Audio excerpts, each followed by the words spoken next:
আচ্ছা। দুপচাচি আমার মার বাসা, ওখানে আমার মা থাকে। আমার মা ওসব পছন্দ করতো না, ওনারা একদম নিম্ন পরিবারের।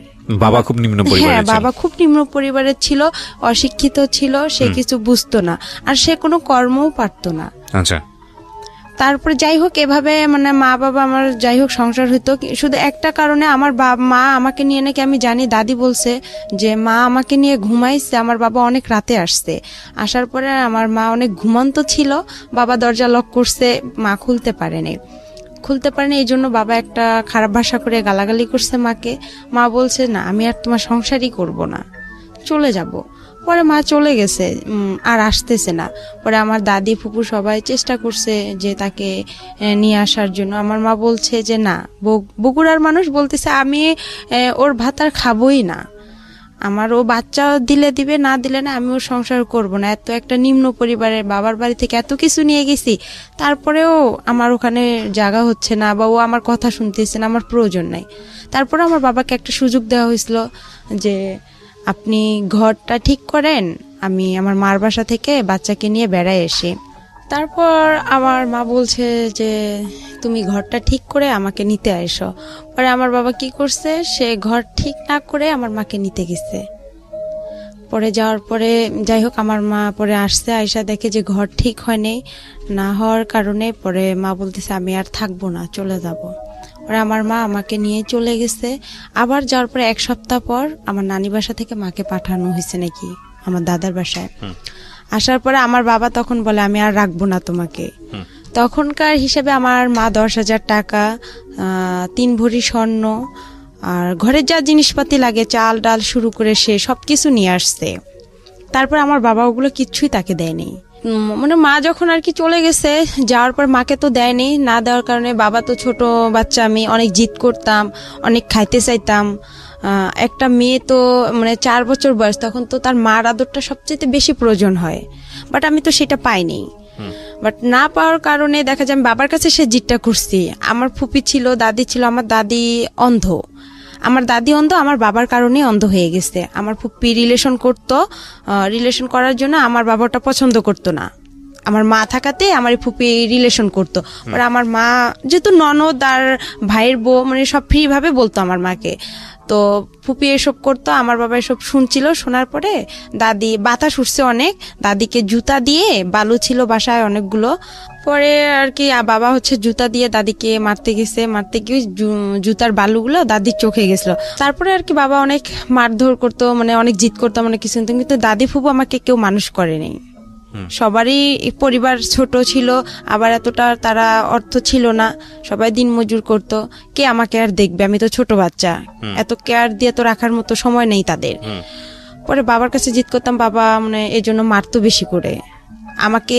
কুয়া আছে গ্রামের, যে কুয়া, আমার বাবা আমাকে কুয়াতেও ফেলে দিছিল, শুকনা কুয়া। পরে আমার মেজো ফুপুর ছেলে আমাকে উঠাইছে ওই কুয়া থেকে, দুধের জন্য অনেক কান্না করছিলাম। আর আমার বাবা তখন থানাতে, আমাদের ভ্যান্না পীরগঞ্জ বলে বড় দরগা, ওখানে থানাতে আমার আব্বা ওখানে বাবুর্চি হিসাবে কাজ করছিল। ওখানকার দারোগার ওয়াইফের বাচ্চা ছিল না, উনি আমাকে চাইছিল, আমার বাবা বলছে না দিবে না, কিন্তু সে সারাদিন সকালে যায়, রাতে থাকার পরে আসতো, মানে তারপর আমাকে সে এতটা ভালোবাসতো না। তারপর আমার মার কাছে খবরটা চলে যায়, যার পর আমার মা বলে যে ওকে দিয়ে যাও রেবাকে আমার কাছে। তো আমার বাবা বলতেছে না, জীবন গেলেও দিব না। আর আমার আব্বু একটু বেশি থানা পুলিশ সে একটু করতো, আমার মারা আবার একটু ভয় করতো যে একটা মান সম্মানের ব্যাপার আছে, থানা পুলিশের, আচ্ছা ওর মেয়েকে ওই নিয়ে থাক। এভাবেই আমার মার সাথে আমার বাবার এখানেই সামর্থ্য হয়ে গেল। হওয়ার পরে আমি আর মানে তখন আমার দাদির কাছে ছিলাম। আমার রংপুরে আমার ছোট মার বাসা, ওখানে আমার আব্বু যে বাবুর্চির কাজ করতো, ওখানে যে আবার থানাতে আরেক লোক, উনি জানি কি কাজ করতো এটা জানি না, বাট উনি আবার বলছিল যে এখানে আমাদের রংপুরে এক মহিলা আছে, তুমি কি তাকে বিয়ে করবা? ওই মহিলার হচ্ছে আগে বিয়ে হয়ে গেছে, এরকম তুমি যে বিয়ে করতে চাও। তো আমার বাবা বলছে আমার একটা মেয়ে আছে, কিন্তু তাকে বলতে হবে যে আমার মেয়েটা আছে, এভাবে তাকে দেখতে হবে। তারপরে যাই হোক তারা বিয়ে করছে আমাকে। তারপরে দেখা যায় মানে হালকা আমি যে একটু বুঝি যে মা কি রকম, না এতটাও বুঝি না যে আমার ওটা সৎ মা বা এরকম। ওখানে গেলাম, আমরা ভাড়া বাড়িতে উঠলাম রংপুরে, শহরের ভিতরে ভাড়া বাড়িতে ওঠার পরে আমার আব্বা ওখানে আপনার প্রথমে কাঁচামালের ব্যবসা দিল। কাঁচামালের ব্যবসা দেওয়াতে আমার আব্বু অনেক লস খাইলো। লস খাওয়ার পরে সে মানুষকে অনেক বাকি টেকি দিয়ে আমার সৎমা বাবার বাড়ি থেকে জায়গা বিক্রি করে আনছে।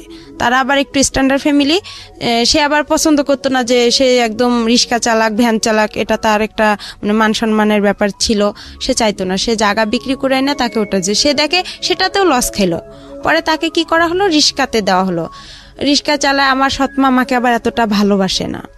মানে সে বলে যে সতীন নাই, সতীনের কোনো বাচ্চা কাচ্চাও ভালো লাগে না, আমি কি সতীনের সংসার করব? তখন এই আমাকে নিয়ে রেগুলার আমাদের ঝগড়া হয় আমার বাবা মার।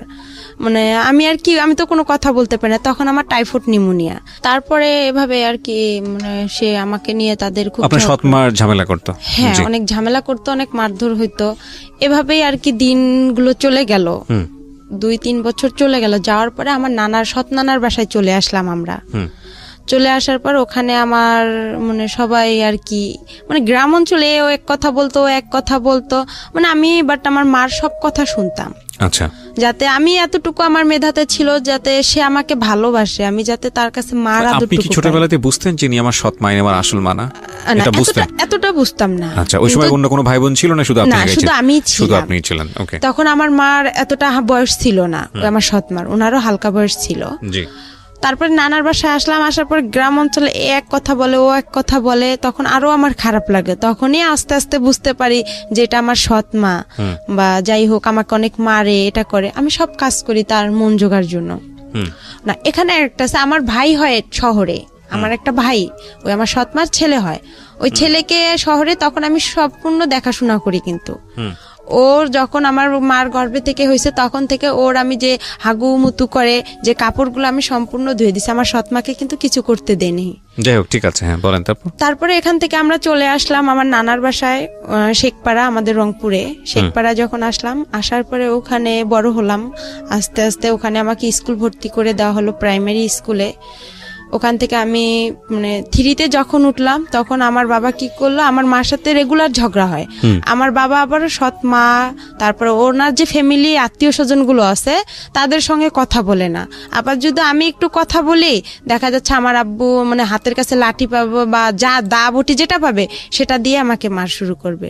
আচ্ছা। আবার আমার মা কথা বলে ওনার সাথে অশান্তি শুরু করতো। মানে আপনি কার সাথে কথা বললে অশান্তি শুরু করতো?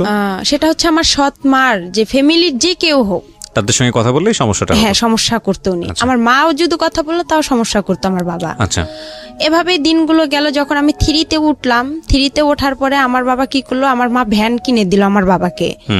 তখন আমার ছোট মামা, উনি আবার স্কুলের মাস্টার, হাই স্কুলের। তখন উনি বলতেছে যে এরকম আমাদের একটা মান সম্মানের ব্যাপার আছে, ও যে ভ্যান চালাবে এটা কিরকম দেখায়, এটা কিভাবে হয়। পরে আমার মা বুঝায় বলছে, আমার নানাকেও জায়গা বিক্রি করতে দিবে না আমাকে, যে তুই কি ওর পিছনে সব শেষ করবি নাকি, তোর ভবিষ্যৎ আছে না। তারপরে মা বলতেছে আচ্ছা দেখি আর একবার। সে তখন কি করলো, ভ্যানটা কয়েকদিন চালালো, চালার পরে বাসায় খুব ঝগড়া শুরু করে দিল।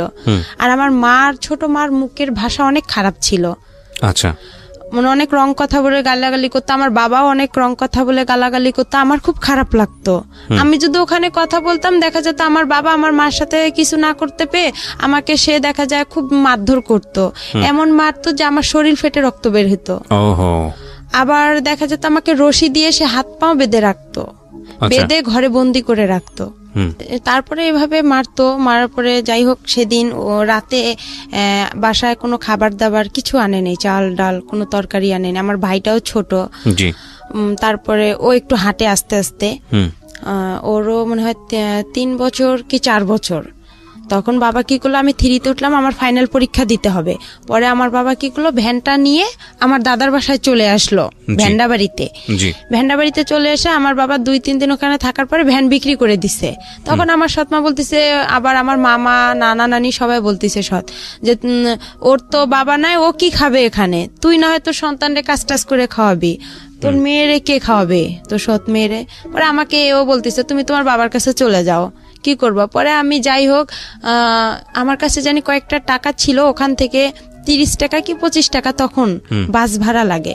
আমি মডার্নে আসলাম, এসে ওখান থেকে বললাম যে আমি এখানে ভেন্ডাবাড়িতে যাব, পরে এত টাকা আছে। পরে ওভাবে আমি খুব রিকোয়েস্ট করলাম ড্রাইভারকে যে আঙ্কেল আমি তো অনেক ছোট মানুষ, দেখেন আমি এখানে কোথায় হারায় যাব, আমার বাবার কাছে আমাকে নিয়ে যান, আমার এরকম সমস্যা। তাকে আমি বিস্তারিত বললাম, সে বলতেছে আচ্ছা আমি চিনি তোমার বাবাকে। আচ্ছা, পরে আমাকে নামাই দিল আমার আবার রাস্তার সঙ্গে আমাদের বাসা, আমার বড় ফুপির বাসা, মেজো ফুপির বাসা। আমি নামলাম, নাইমা কান্না শুরু করে দিছি। আমি সকাল থেকে কিছু খাইনি অনাহারে, আবার আমার পরীক্ষা। আর তারপরে আমি বললাম যে আমার তো এরকম পরীক্ষা, আমার পরীক্ষা পরে দেওয়া হলো না, পরে বাবার সঙ্গেও দেখা হলো না। না দেখা হওয়ার কারণে পরে বাবা মানে সন্ধ্যার দিকে বাবার সাথে দেখা হলো যে আপনি আমাকে ছেড়ে আসছেন কেন। তারপরে বললাম যে আমি কি খাবো, ওখানে তো আমাকে বের করেছে, কয় তুমি তো তোমার সৎ মায়ের কথা মতন চলো, ইয়া করো, তো ওখানেই থাকতা, এখানে আসছো কেন? বাবা বলছে এটা? হ্যাঁ। তো আমি বলতেছি বাবা তখন কোথায় ছিল? বাবা তখন দাদার বাসায় ছিল। আচ্ছা। তখন আমি বললাম যে আমি ওখান থেকে কি করব, ওরা সবাই আমাকে এই কথা বলতিছে।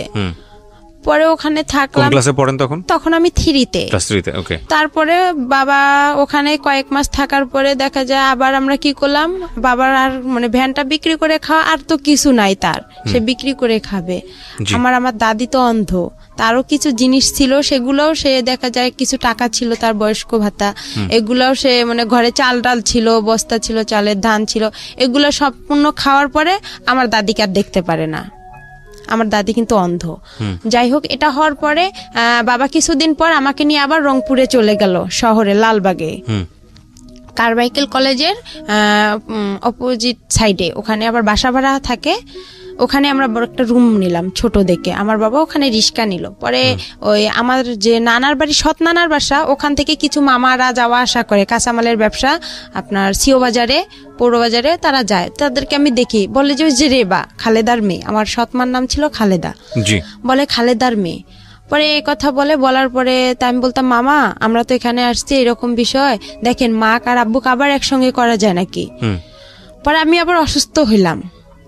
অসুস্থ হওয়ার পরে আমার বাবাকে বললাম যে আপনি কাউরে না কাউরে ধরেন, আবার ওখানে যাইতে হবে, আমার পরীক্ষা দিতে হবে। 1 মাস পরে কিন্তু আমরা আসছিলাম এখানে। পরে 1 মাস পরে আবার কি হলো, 1 মাস থাকলাম শহরে ভাড়া বাসায়, আমার আব্বা রিক্সা চালাইলো। পরে আমার আব্বু এর হাত ধরে, ওর পা ধরে যে ভাই আপনি একটু চেষ্টা করেন, দেখেন কি করা যায় না যায়।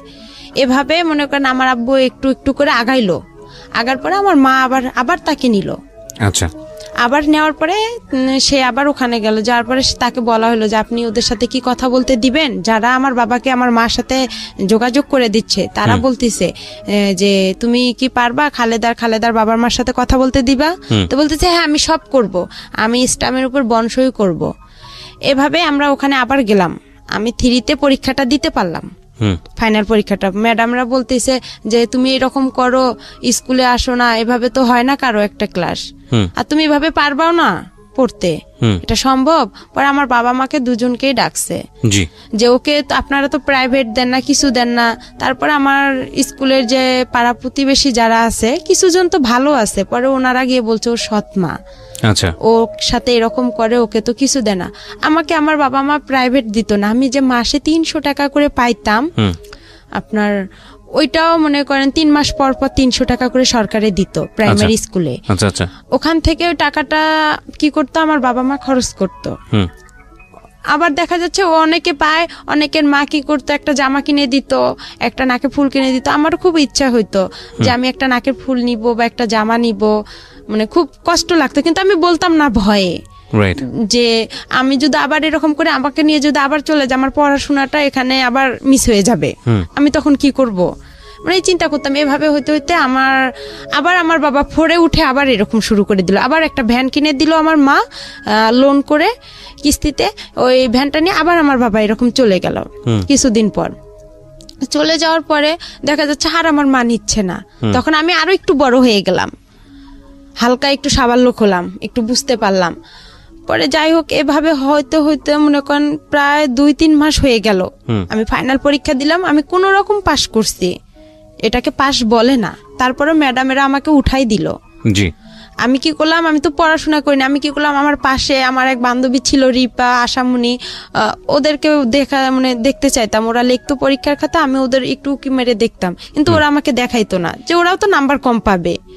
ওরা দেখাইতো না। আমি কি করে পরে এর কাছে যাই, একটু শূন্য স্থান টিক চিহ্ন ম্যাডামকে বলি যে ম্যাডাম দেখেন একটু আমাকে দেন, আমি তো পরীক্ষা এরকম পড়তে পারিনি, আর বাবাও তো নিয়ে গেছে আমাকে ওদিকে, আর আমাদের সংসারে এমনি অনেক ঝগড়াঝাটি, আমাকে ফোরে উঠতেই হবে।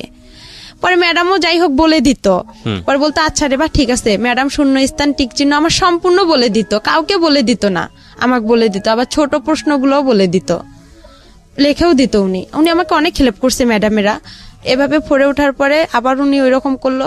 আবার আমার টেস্ট পরীক্ষা শুরু হলো ফোরে হওয়ার পরে আবার আমার বাবা আমাকে নিয়ে গেল 2টা পরীক্ষা নাই দিতে, বাংলা ইংরেজি দিছি, তারপরে উনি আমাকে নিয়ে এভাবে চলে গেল। যাওয়ার পরে আবার কিছুদিন ভ্যান বিক্রি করে খেয়ে আবার ওই রকম বসেছিল। পরে আমার বাবা ঢাকায় আসছিল রাজমিস্ত্রির কাজ করার জন্য, আর আমাকে থুয়ে আসছিল আমার ফুপুর কাছে। ওখানে আমার ফুপুর কাছে আমি থাকি, তাদের ওখানে খাবার নাই দাবার নাই, কেউ আমাকে ভালোবাসে না, বলে তোমার বাবা নাই মা নাই টাকা পয়সা নাই, আমরাই তো দিন মজুর করে খাই, তোমাকে কি খাওয়াবো। পরে যাই হোক আমি দেখা যায় ছোট মানুষ, এর ওখানে আমাকে ডাকে, ও বলে যে তুমি এটা কাজ করো তাহলে তোমাকে আমি খাইতে দিব। আমি যে যেটা বলতো তার সেটাই কথা শুনতাম, তখন আমি খাইতে পারতাম। আবার দেখা যায় আমার দাদি অন্ধ ছিল, রান্না করতে পাইতো না, কোনো ছেলে মেয়ে তাকে দেখতো না। দেখা যায় পাশের বাড়ি থেকে তার চাচাতো ভাইয়ের বউ আছে বা এরকম আত্মীয় স্বজন, তাদেরকে দেখা যায় খাবার দিয়ে যাইতো দাদিকে। ওই খাবার ওখান থেকে আমার দাদি আবার কি করতো, উনি একটু খাইতো, আমাকে ডাকতো রে ভাই, আমি আবার দৌড়ে এসে খেয়ে নিতাম। আচ্ছা, বুঝতাম না যে দাদি কতটুকু খাইলো না খাইলো, পেট ভরলো কি না ভরলো। পরে আমার বাবা ওখান থেকে আসার পরে আমার বাবার খুব অবস্থা খারাপ ছিল, সে অসুস্থ ছিল, তার পুরা শরীরে পক্স বের হয়েছিল, তার হাতে কোনো টাকা পয়সা নাই। তার মেজ বোনের কাছে থাকলাম, তারাও আমাদের খাইতে দেয় না। আর একদিন হঠাৎ বৃষ্টি আসছে, খুব জোরে বৃষ্টি, আর খুব মানে ঠান্ডা লাগতেছে, টিন দিয়ে মানে পানি পড়তেছে। আমার বাবার আমি শুই, কিন্তু আমার ফুপি আমাদেরকে খেতা বালিশ কোনো কিছুই দেয় নাই, বলতেছে তোমরা যেরকম অভিনয় করো সেরকম এখন থাকো, এভাবে তোমার বেশি তেল বান্ধা গেছে, আমার বাবাকে বলতেছে। তা আমি বলছি ফুপু আমাকে অনেক ঠান্ডা লাগতেছে, দেন একটা খেতা দেন। তো বলতেছে না সে দেয়নি। ওভাবেই ছিলাম। থাকার পরে আমার বাবা 2 দিন পর আবার রংপুরে চলে গেল। রংপুরে যাওয়ার পরে আবার ওভাবেই সে এর হাত ধরে, ওর পা ধরে ধরে আমার সৎমার কাছে গেল। আমার সৎমা তাকে আবার গ্রহণ করে নিল। নেওয়ার পরে আমি 5-এ সমাপনী পরীক্ষা দিলাম 2010-এ। দেওয়ার পরে কেউ পরীক্ষা দিতে দিবে না আমাকে, কয় ও পারবে না। আমার মা মানে প্রতিবেশী মামিরা ছিল যারা আমার স্কুলের ফ্রেন্ডগুলো, ওরাও বলতো যে না ও পরীক্ষা দিতে পারবে না। ম্যাডামও বলতো যে না রে বা তোমার আর সম্ভব না, কেন এটা সমাপনী পরীক্ষা, এখানে ফাজলামি করার জায়গা না, আর তুমি পারবা না, তোমার কোচিং নাই প্রাইভেট নাই কিছু নাই, তুমি কিচ্ছুই পারবা না। পরে আমি সবার কথা অমান্য করে আমি বলছি না আমি পরীক্ষা দিবই, আমি পাইলে পাবো না পাইলে নাই, এটা আমার কোনো দেখার বিষয় নাই। তারপরে আমার সৎমাও দিবে না। এখন আমার পরীক্ষাটা হচ্ছে আমার বাসা থেকে অনেক দূরে, এখন আমাকে সকালবেলা কে রেখে আসবে, রাখার লোকও নাই। পরে আমি মানে এতটা পড়তেও পারি না, গাইড নাই, কিভাবে পড়বো। যাই হোক একটু করে মানে যতটুকুই পড়ছি, আল্লাহ আমার পাশে ছিল বিধায় আমি মনে হয় পরীক্ষাটা দিতে পারছি, পাশও করছিলাম। কোন ক্লাসে? 5-এ। ক্লাস 5? হ্যাঁ 5-এ 2010-এ।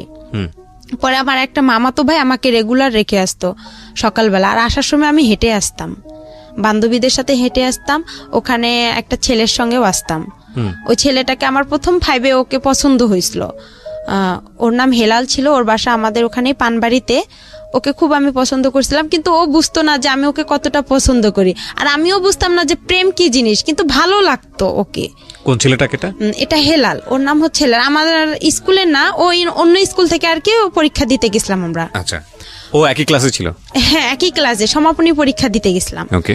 তখন তো অন্য স্কুল থেকে দেখা যায় যে একটা বোর্ডে আমরা সবাই পরীক্ষা দিছি। পরে ও আমাদের ক্লাসেই বসতো, আমার পাশে 2 জন ছেলে ছিল, আমি মাঝখানে ছিলাম।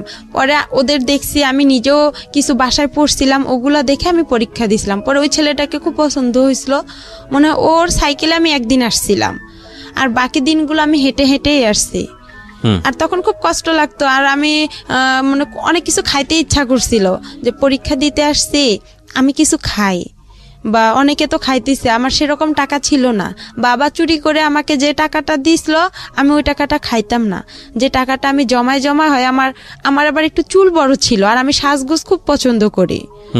আর আগে আমি একটু চাইতাম যে আমি মানে একটা লং জামা পরবো না, একটু শর্ট জামা পরবো, একটু ভালো জামা পরবো, কম দামি পরবো না, ভালো পরবো। টাকা একটু বেশি লোক, টাকাগুলো জড়ায় জড়ায় দেখা যেত আমি একটু মেরিল কিনতাম বা একটা টিপের পাতা কিনতাম বা একটা চুড়ি কিনতাম, এরকম কিছু কিনতাম, একটু শ্যাম্পু কিনতাম। এভাবে আমি টাকাগুলো খরচ করতাম না, জড়ায় জড়ায় রেখে দিতাম আমার কাছে। রাখার পরে এভাবে আমি পরীক্ষা দেওয়া হয়ে গেল, আমার রেজাল্টও বের হলো। রেজাল্টে আমি সেরকম ভালো পাইনি, আমি সেকেন্ড ডিভিশন, ওটা তখন জানি কি ছিল, কিন্তু কোন ক্লাসে? 5 এ সমাপনী আমার শুরুতে। ঠিক আছে, আপনি পাশ করেছেন, হ্যাঁ, তারপর কোন রকম পাশ করেছি, করার পরে আমাকে 6 এ 11তেই ভর্তি শুরু হচ্ছে। পরে ওখানে আমাকে ভর্তি করা হলো। আমাকে ভর্তি করবে না আমার মা, বলতেছে না ও পারবে না, আমাকে বিয়ে দিয়ে দিবে। আমার বিয়ের জন্য ছেলে খুঁজতেছে অনেক, এরা বিয়ের জন্য ছেলে খুঁজতেছে। এক ছেলে, ও হচ্ছে, এটা বলবো কি না বলবো এটা অনেক খারাপ কথা, আমি চাচ্ছি না যে এই কথাটা না চলে বলা দরকার নাই, এটা আপনি বলার। বুঝান আপনাদেরকে কি হয়েছে। হ্যাঁ, এই ছেলেটা একটা দুর্ঘটনা ঘটাইছে, ঘটার পর ওই ছেলেকে দিয়ে আমার বিয়ের কথা বলতেছে আমার মা। ছেলে আপনার গ্রাম অঞ্চলে টলি চালায়, পাওয়ার টলি, জমি চাষ করে। ওই ছেলে, হ্যাঁ টলার, ওই ছেলেকে দিয়ে আমার বিয়ে দিবে। তা আমি বলতেছি ওই ছেলে একটা এত বড় দুর্ঘটনা ঘটাইছে, ওকে আমি বিয়ে করব না। আমি আর কি মনে মনে এটা ভাবতেছি যে না, আমি কখনোই ছেলেকে বিয়ে করব না। আমার বাবাও রাজি না, যে আমার মেয়ে এখনো সাবালক হয়নি আর আমি বিয়ে এখনই দিব না। আমি যখন ক্লাস 5 এ পড়ি তখনও, বাট আমি জামা সেভাবে পরি না, সেভাবে প্যানও পরি না, খোলামেলায় আমি ছোট মানুষ, ছোট বাচ্চা, হ্যাঁ। এত বুঝতাম না যে আমি এখনো বড় হইছি, আমি ভাবতাম যে আমি এখনো ছোট আছি। কিন্তু আমার মার কাছে আমি খুব বড় ছিলাম, সে আমাকে খুব দ্রুত বিয়ে দিতে পারলে হয়তোবা সে বেঁচে যাইতো, এটা ভাবছিল। কিন্তু সে আমাকে অনেক জিদ করে বিয়েটার কথা বলছিল। আমি পরে আমার বাবা বলছে না, আমিও বলছি যে না, আমি বিয়ে করব না এখন। আমি ইউসেপ টেকনিক্যাল আমাদের ওখানে শুরু হয়েছে, ওখানে আমি ভর্তি হব। আচ্ছা, টেকনিক্যালি আপনি কি করবেন? টেকনিক্যালে ওখানে হচ্ছে আপনার ট্রেড অনুযায়ী কাজ শিখাচ্ছে। আপনি কাজ শিখবেন ওখানে? হ্যাঁ, লেখাপড়া বাদ দিয়ে আপনি কাজ শিখবেন? হ্যাঁ, 6 আমি ভর্তি হলাম। 6 ভর্তি হওয়ার পরে আমার ওই মার যে ছোট ভাই, উনি আবার হাই স্কুলের মাস্টার গণিতের। পরে ওখানে আমার সব মানে ফ্রি করা হলো না, একটা হাফ ফ্রি ফুল ফ্রি আমার উপবৃত্তি ওখানে দেওয়া হলো।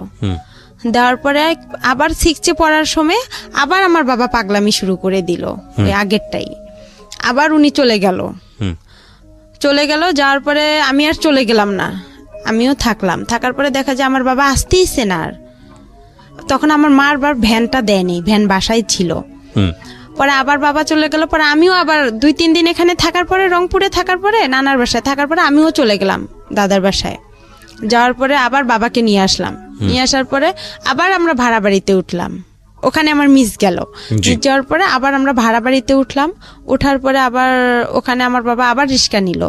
ওভাবে আমাদের মনে করেন 2-3 মাস চলে গেল। যাওয়ার পরে আমার বাবা কি করলো, আমার এক মামাকে আবার ধরলো যে আমি বাসায় যাব, আবার আপনি কি করবেন? পরে আমিও ভাবতেছি যে একটা মান সম্মানের ব্যাপার, আমি তো এখন আস্তে আস্তে বড় হইতেছি, কি করব, মানে খুব খারাপ লাগতেছিল। আর একদিন খাইতে পারতাম, একদিন খাইতে পারতাম না, আর আমি রান্না করতে পারতাম না। মানে ভাড়া বাড়িতে ছিলাম, সবাই তো সবার কেয়ার করে না। পরে যাই হোক, এভাবে দিনগুলো গেল। যাওয়ার পরে ভাত রান্না করতাম, আপনার মাটির যে পাত্র আছে ওটাতেও তরকারি রান্না করতাম, ওটাতেও ভাত রান্না করতাম। কিন্তু গ্যাস ছিল না, আমাদের রংপুরে এখনো গ্যাস হয়নি। আচ্ছা, তো তখন আবার কি ছিল, একগুলো লম্বা লম্বা কাঠ ছিল, ওগুলো গোল করে কেটতে হয়, কাইটটা আবার আপনার কেরোসিন তেল দিয়ে ধরাইতে হয়। আমি খুব কষ্ট করে ধরাইতাম। আর একদিন রান্না করতে গেছি মাটির পাতিলে মুরগির গোস্ত, পরে দেখি মাটির পাতিল ভেঙে সব পড়ে গেছে চুলার নিচে।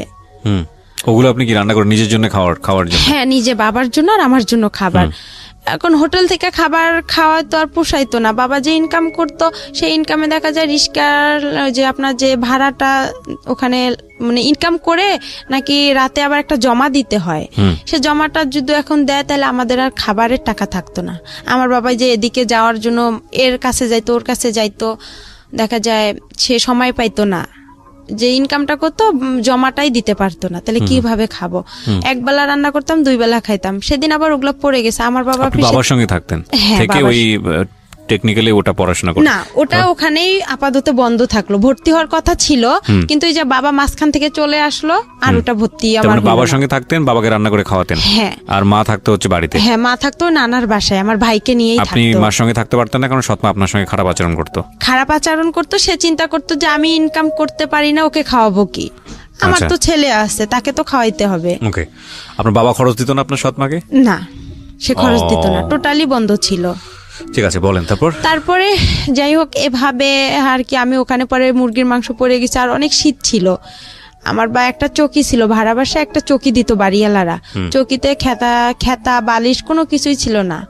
পরে যে আমাদের রংপুরের অঞ্চলের ভাষায় বলে যে আপনার পল, যেটা খ্যার, ওই খ্যার কি করলো আমার বাবা কিনে আনলো, আয়নার নিচে বিছাই দিল। আর টিনের ঘর, অনেক বাতাস আসে, গাড়ি চলাচল করে রাস্তা দিয়ে, আর ওই বাতাসটা আসতো। আর আমার বাবার একটা লুঙ্গি আমি গায়ে দিয়েছিলাম, আর শীতে অনেক কাঁপছিলাম। আমার বাবা অনেক মানে হাত পা অনেক কোকড়া করে শুয়েছিল, আমিও ছিলাম। আমার বাবা আলাদা থাকতো, আমি নিচে থাকতাম। আর মাটি থেকে যে একটা ঠান্ডা ভাবটা ওটাও আসতো, ঠান্ডাতে খুব কষ্ট হইতো আমার থাকতে। পরে মুরগির ওটা পড়ে গেছিল, যাওয়ার পরে বাবা অনেক মারধর করছিল আমারে, বলতেছে এত কষ্ট করে আনছি সেটা ফালাই দিলা। আমি বলে আমি তো পারি না, আমি কি করব। আমার মাকে আবার যা বলছে যে এরকম ওর মেয়ে হচ্ছে রাস্তায় কাগজ কুড়াচ্ছে, মিথ্যা কথা আর কি বলছে। হ্যাঁ, সৎমাকে বলছে।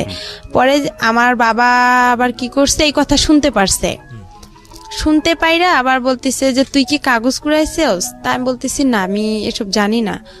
কয় শেখপাড়া থেকে খবর আসছে আমার কানে।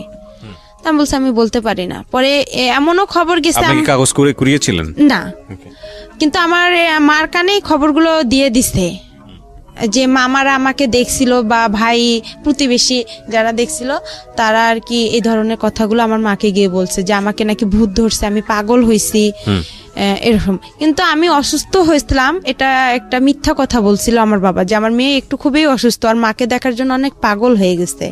পরে আবার কি করলাম, এভাবেই গেলাম। আবার আমার বাবা কি করলো, মামা মামির হাত পা ধরলো, প্রতিবেশী মামা মামির হাত পা ধরে আবার আমার মার সাথে মোবাইলে কথা হয়।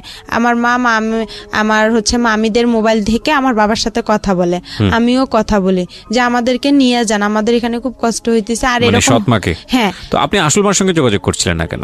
আসল মার সঙ্গে যোগাযোগ করছিলাম, বাট আমার ওই সময়টাতে যোগাযোগ করেছিলেন? না না। কেন করেননি? করিনি, আমি তো তার বাসা চিনি না। বাবাকে বলেননি কখনো যে বাবা আমাকে আসলে? না, তার কথা বললে বাবা অনেক মারধর করতো। ঠিক আছে, ওকে, পয়েন্ট। তারপরে এভাবেই হচ্ছে আবার গেলাম, ওখানে যাওয়ার পরে বিচার সালিশ বসলো।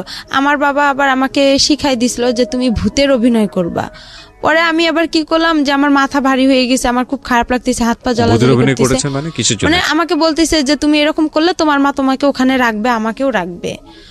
আচ্ছা। পরে আর কি যাই হোক, আমি বলতেছি আমার হাত পা, আমাকে যেভাবে আর কি আমার বাবা বলছিল যে তুমি এভাবে বলবা যে আমার মাথা ঘুরাইতেছে, আমার খারাপ লাগতেছে, তখন আমি এভাবেই বলছি। বলার পরে আমার কি করলো, আমার মামা বলতেছে তাহলে ডক্টর ডাকি, নাহলে ওই যে আমার আবার সৎ না, উনি আবার কবিরাজ ছিল, বলতেছে ওনাকে ডাকি। পরে উনি যাই হোক ডাইকা গা ঝাইরা দিছে।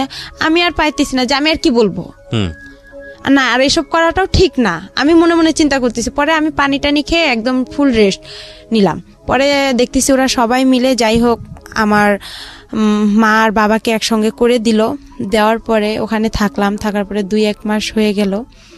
হওয়ার পরে আবার আমি 6-এ ক্লাস করতেছিলাম, তখন আমার ছোট মা বলতেছে যে এরকম করাটা কি ঠিক?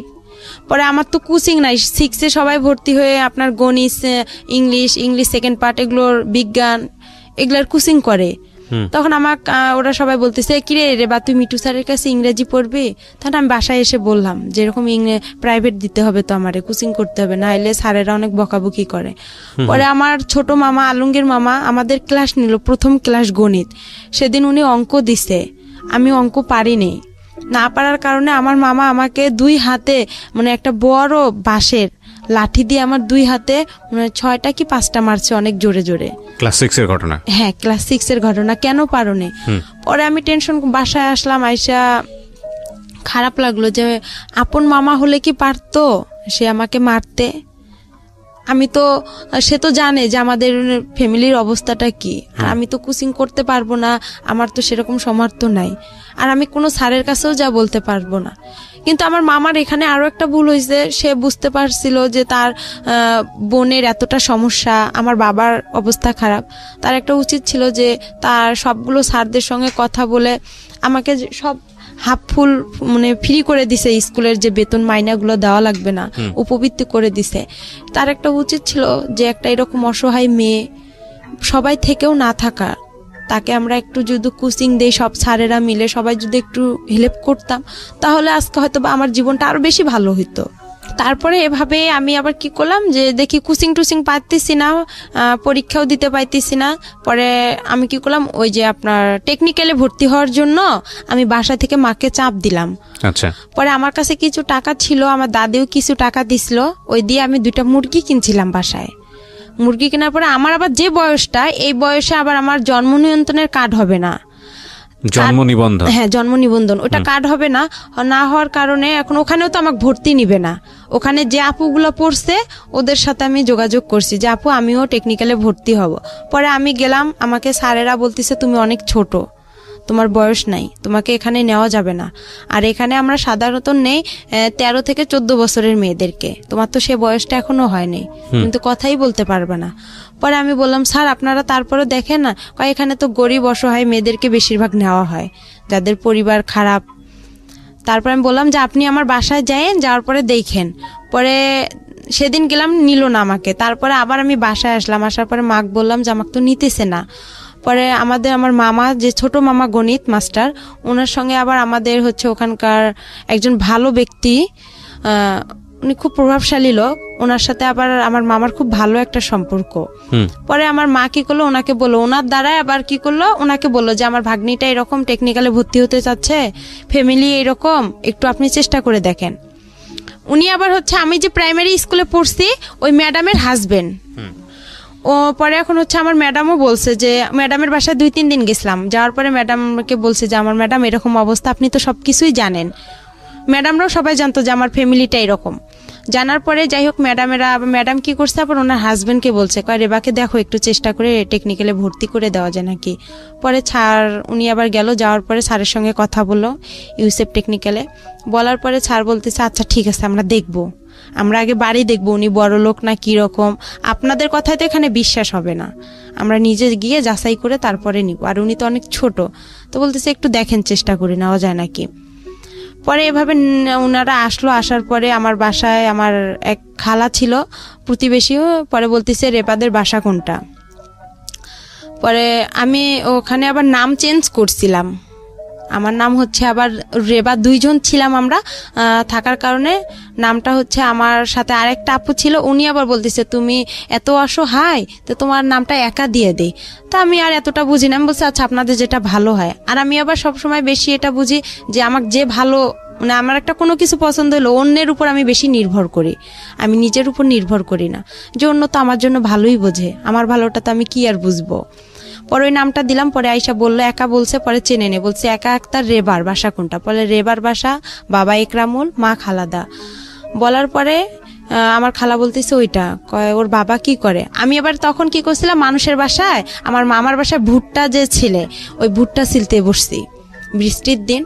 পরে আমার খালা পরে ডাকতেছে, বলতেছে রেবা তোর বাসা এরকম, রেবা রেবা করে চিল্লাচ্ছে। পরে স্যার নাকি বলতেছে যে ওকে ডাকতে হবে না, ওর বাসা কোনটা দেখায় দেন। পরে বলতেছে এইটা, বলতেছে আপনি কি সত্যি কথা বলতেছেন, বলতেছে হ্যাঁ। ওর কি সৎ মা, ওর বাবা কি ভ্যান চালক, বলতেছে হ্যাঁ। পরে বলতেছে ও মেয়েটাকে এখন ডাক দেন। পরে আমাকে ডাক দিল, পরে আমি বলতেছি, সালাম দিলাম যে স্যার আপনি ভালো আছেন, বলতেছে হ্যাঁ। বলছে তোমার বাসা, আমি বলছি এইটা।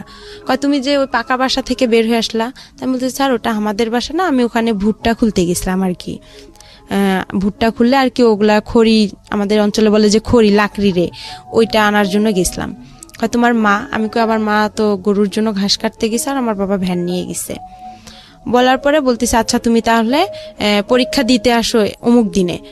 পরে আমি পরীক্ষা দিতে গেলাম, ছাটো এক বলতেছে তোমার বয়সটা বাড়াইতে হবে।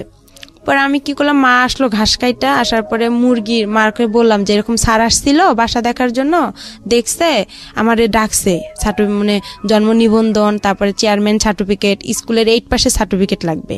তখন তো আমি 6-এই পড়ি। পরে এখন মামাকে বললাম, মামাকে আবার মুরগি বিক্রি করলাম, মুরগি বিক্রি করে আমাদের চেয়ারম্যানের যে সার্টিফিকেট, জন্ম নিবন্ধনটা ওইটা, চেয়ারম্যানের সার্টিফিকেট, ওখানে 100 টাকা দিয়ে ওই 2টা উঠাইলাম, বয়স বেশি দিলাম, নামও চেঞ্জ করলাম। করার পরে এখন 8-এর সার্টিফিকেট, এখন ওই আমার আলমগীর মামাকে, ছোট মামাকে বললাম, তো বলতেছে টাকা লাগবে। তো এখন আমি বলতেছি মামা অল্প কিছু করে টাকা নেন, আমার কাছে তো এত টাকা নেই, আবার ছবি উঠাইতে হবে, আমার ছবি জমা দিতে হবে। পরে আর কি জন্ম নিয়ন্ত্রণের কার্ডটা নিলাম, তারপরে আপনার চেয়ারম্যানের সার্টিফিকেট নিলাম, 8 পাসের সার্টিফিকেটটা 100 টাকা দিয়ে নিলাম, নিয়ে ওগুলো সব জমা দিলাম। জমা দেওয়ার পরে স্যারেরা আমাকে নিবে না, আর একটা স্যার আমাকে নিবে না, হেড স্যার ওখানকার, বলতেছে না এই মেয়ে চলবে না। পরে স্যার বলতেছে স্যার আপনি নেন। আমার জন্য ওই স্যার অনেক রিকোয়েস্ট করছে স্যারকে, তারপরে উনি আমাকে নিল, নিয়ে আমি ট্রেডে ভর্তি হলাম, টেইলারিংয়ে আর কম্পিউটারে। ওখানে আবার 1 বছরের কোর্স, 6 মাস হচ্ছে আপনার মহিলাদের কাজ শিখায়, 6 মাস পুরুষদের কাজ শিখায়। ওখান থেকে আপনার আবার টাকাও দেয় ওরা, প্রতি মাসে 300 করে, খাতা কলম সবকিছু ফ্রি। ওকে, ওখান থেকে সবকিছু। পরে ওখানে আমি কাজ শিখলাম 1 বছর, 1 বছরে আমার 100 টাকা করে জমা থাকলো, 1200 টাকা। ওরা 400 করে দেয়, 100 করে ওখানে কাইটা রাখে। যখন আমরা ওখান থেকে বের হয়ে আসি তখন উনি 1200 টাকা স্যারেরা দিয়ে দেয়, আর ওনারা ওখান থেকে চাকরি দিয়ে দেয়। পরে আমি এভাবে পড়তেই থাকলাম, 6 মাস হয়ে গেল। হওয়ার পরে আমি যে হোক আমাকে বাসা থেকে আমি যে টাকাটা খরচ করি, এই টাকাটা আমার বাবা মা হিসাব চায়, বলতেছে টাকাটা তুমি দাও। পরে আমি ওই টাকাটা দিয়ে কি করে আমি একটু ক্রিম কিনি বা আমার যেটা খাইতে মন চায় আমি ওইটা খেয়ে ফেলি, টাকাটা আমি বাসায় দিই না।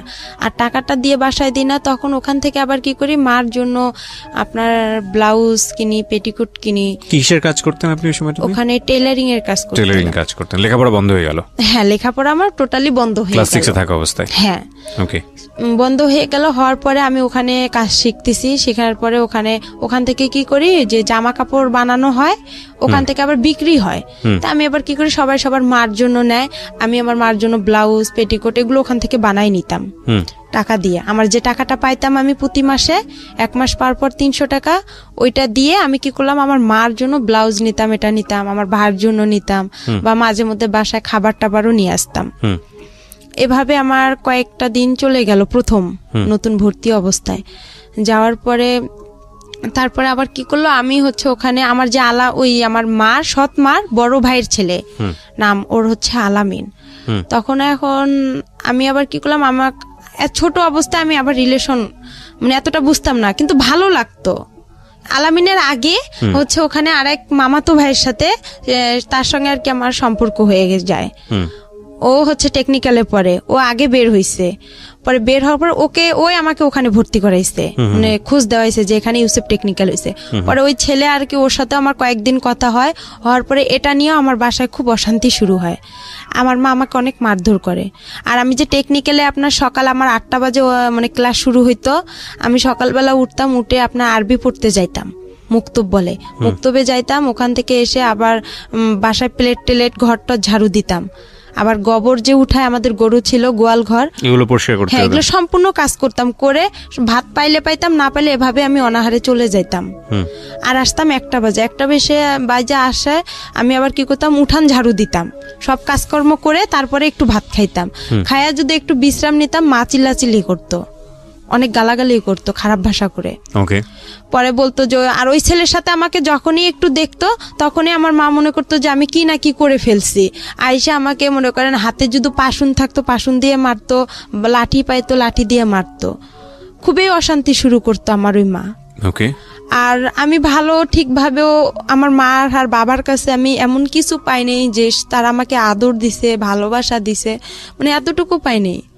আমি যে মার যে মা, আমি ওনার কাছ থেকে সবসময় একটা জিনিস চাইতাম যে উনি যখন ওনার সন্তানকে ভাত উঠায় খাওয়াইতো ভাইয়া, তখন আমার খুব ইচ্ছা করতো যে আমাকেও মা ভাত উঠায় খাওয়াবে। আমি তখন বলতাম যে আমারও একটু খাওয়ান। সে ঘৃণা করতো, আমার মুখ থেকে ভাতটা পড়বে বা তার ছেলেরে খাওয়াবে, সে চাইতো না। আর যখন ওই ছেলেটার সঙ্গে আমাকে দেখতো তখনই খুব মারধর করতো। আমার ওই ছেলেটার মাও আমাকে অনেক বকাবকি করতো। আর আমি পারতাম না যে, আমি আবার চিন্তা করতাম যে ছেলেটাকে বিয়ে করলে হয়তো বা, আমি এতটুকু বুঝতাম না যে ছেলেটার সাথে আমি কথা বললে হয়তো বা মান সম্মান শেষ হবে বা এগুলো কিছুই বুঝতাম না, কিন্তু হ্যাঁ জাস্ট ভালো লাগতো, কিন্তু এরা কেউ বুঝতো না। এরাই এটা নিয়ে সবসময় বাড়াবাড়ি করতো। আর আমার মা বাবা কোথাও যাইতো, আমার ঘরে তালা মারিয়া যাইতো। আর আমি সব কাজ করছি সৎ মায়ের, আমার এমন কোনো ভুল ছিল না। সে আমাকে শাসন করছে ঠিক আছে, কিন্তু এরকম করে শাসনটা আসলে তার ঠিক হয়নি। সে আমাকে পারতো, বুঝাই বলতে পারতো, কিন্তু সে মারলে যে আমাকে মারধর করবে আর আমি বুঝবো, এটা কিন্তু ঠিক না। বন্ধ হওয়ার পরে আমি আমার ওখানে টেকনিক্যালে আমার 3 মাস হয়। হওয়ার পরে আমি কাজটা আমার রানিং হয়ে যায় ওখানে। ওকে। কাজ রানিং হওয়ার পরে আমার মামি হচ্ছে বলতো যে এরকম, এক মামি বলতো যে তুই তো অনেক বড় হয়ে গেছিস। তখন একটা ফোন কিনলাম আমি চুরি করে। ওই আলামিনের বোন ছিল ফেন্সি, ও আবার হচ্ছে অনার্সে পড়তো কারমাইকেলে। পড়ার পরে ওই আপুর সাথে আবার আমার বেশি একটু ভালো সম্পর্ক ছিল। ও কিছু করলে আমাকে এসে বলতো, কোথাও গেলে আমাকে নিয়ে যেত। মানে আমার খুবই ভালোবাসতো, আদর করতো ওই মামিরা, আলামিনের বাবা মা, ওর বোন। ওখানেই বেশিরভাগ খাওয়া দাওয়া হইতো। তারপরে এভাবে আমাকে ওই মামি আবার বলতেছে, ফোন কিনলাম, কেনার পরে ওই ফেন্সি আপুর সিমটা আমার কাছে ছিল। ওই সিমে আবার ছিল ওর আলামিনের নাম্বার। আচ্ছা। তখন আবার কি করলাম, ওর সঙ্গে আমি কথা বললাম। কথা বলার পরে 2-1 দিন কথা বললাম। বলার পরে আমার ওই মামি আবার বলতেছে যে তুই আলামিনের সাথে রিলেশন করতে পারিস, সম্পর্ক করতে পারিস। আলামিন দেখতে শুনতেও ভালো, ছেলেটা চাকরি করে কাজী ফার্মে। ও কিন্তু ওই ইউসেফ টেকনিক্যাল থেকে ওয়েল্ডিং এ কাজ শিখে ও কাজী ফার্মে গেছে তেঁতুলিয়ায়। তা আমার মামি এখন আমাকে বুদ্ধি দিতেছে যে তুই ওই ছেলেটার সাথে দেখ সম্পর্ক করতে পারিস নাকি, আলামিন ভালো, ও চাকরি করে, তুইও তো চাকরি করবি, তুইও তো ইউসেফে কাজ শিখতেছিস। এভাবে বলার পরে তারপরে যাই হোক আমি ওর সাথে সম্পর্ক শুরু করলাম। সম্পর্ক শুরু করার পরে কিছুদিন যে গেল, যাওয়ার পরে এখন আমার মা যাই না গেছে যে আমার ফোন আছে, আর আলামিনের সাথে আমার খুবই কথা হয় ফোনে। আচ্ছা। কিন্তু ও আমার সাথে সম্পর্ক করতে চায় না। তারপরেও আমার কেন যেন ওকে আবার ভালো লেগে যায়। প্রথমে ওকে আমি দেখতে পাইতাম না, ওকে মানে খুব খারাপ লাগতো। আমি বলতাম যে তোর গা, ও যদি ছুটিতে আসতো ওদের বাসায় আমি যাইতাম, তো বলতাম যে তোর গা গন্ধ করে, তুই আমার কাছে আসবি না। আর ও আমাকে মারতো, দেখতে পারতো না। আর দেখতে পারতো না বিধায় আমার বাবা ওই যে আমাকে মারধর করতো। আর আমার বাবা কোনো কিছু হলেই থানা পুলিশ যাইতো। তো ওই আমাকে বলতো যে ওসি সাহেবের মেয়ে আসছে, দারোগা সাহেবের মেয়ে আসছে, আমাদের বাসা থেকে চলে যা, তুই এখান থেকে যাইতে বলছি, যা চলে যা, এরকম করতো। ওকেও আবার আমি দেখতে পারতাম না। কিন্তু হঠাৎ করে আমার ওর সাথে এভাবে হয়ে প্রেম একটা হয়ে যাবে আমি ভাবতে পারি না। যাই হোক ওর সাথে আমার এভাবে কথা চলতেইছে। তারপরে আমি ওখানে 1 বছর কাজটা কমপ্লিট করলাম।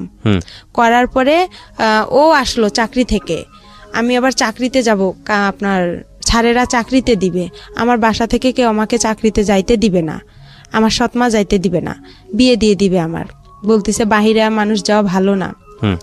ও এখানে আরেকটা কথা আছে, আমি যখন টেকনিক্যালে ভর্তি হইলাম ভাইয়া, তখন হচ্ছে আমার যে মুরগি 2টা ছিল বলছিলাম, ওই মুরগি 2টা যে বিক্রি করে আমি মনে করেন এগুলো কাজ সার্টিফিকেট, জন্ম নিবন্ধন এগুলো জোগাড় করে যে দিলাম, তখনও আমার ওই সৎ মামিরা বলছিল যে হচ্ছে ও তো ওখানে গেলে একদম খারাপ মেয়ে হয়ে যাবে।